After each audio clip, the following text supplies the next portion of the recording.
se eu fosse dar 3 motivos, por que você tem que praticar equilíbrio? E depois, finalmente, que existe uma questão de reforço muscular a partir da isometria. Então, quando a gente fala isometria, é a sustentação do músculo ou de um determinado movimento que vai exigir que internamente o seu músculo relaxe e contrai, relaxe e contrai, relaxe e contrai, relaxe e contrai, relaxe e contrai diversas vezes, e isso é como se você criasse uma inibição no movimento do músculo, o que causa, consequentemente, um fortalecimento dele.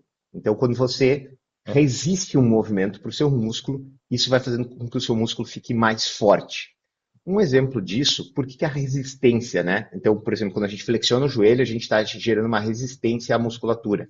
O músculo internamente está contraindo, relaxando, e ele está ganhando força. Então, a resistência, ela produz força. Se a gente não tem resistência ao nosso movimento, a gente vai perdendo musculatura. Então, astronautas, com pouco tempo que eles saem da Terra, quando eles voltam com menos 20% de musculatura. 20% é muita coisa. Por quê? Porque o movimento dele não tem mais nenhum tipo de resistência.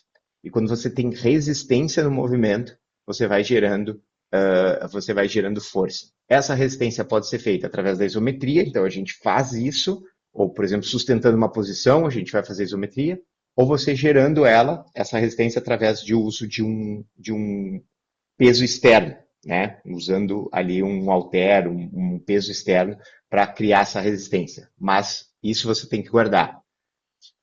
Resistência é igual a desenvolvimento de força, de musculatura e de tônus muscular. E as posturas de equilíbrio, elas vão fazer isso. Se eu fosse dar 3 motivos, por que você tem que praticar equilíbrio? Então, revisando os 3 principais pontos que eu considero. Primeiro, vai fazer um trabalho cognitivo, vai fazer um trabalho de sustentar a atenção com um exercício físico. Segundo, vai evitar ou reduzir a probabilidade de você ter queda, porque você vai treinar recuperação à queda. Terceiro, um trabalho de força, de reforço na musculatura. Também tem um trabalho de alongamento, a gente vai ver aqui, mas não é o principal. Aí, se você quer fazer alongamento, daí é melhor fazer alongamento mesmo. Então, eu não colocaria o alongamento como um dos pontos que o equilíbrio vai desenvolver, embora ele vá desenvolver amplitude de movimento em várias posições.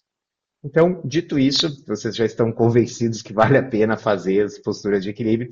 A gente vai agora ali para a prática, para realmente fazer as técnicas hoje aqui, ok? Então, vamos ficar em pé, todo mundo em pé,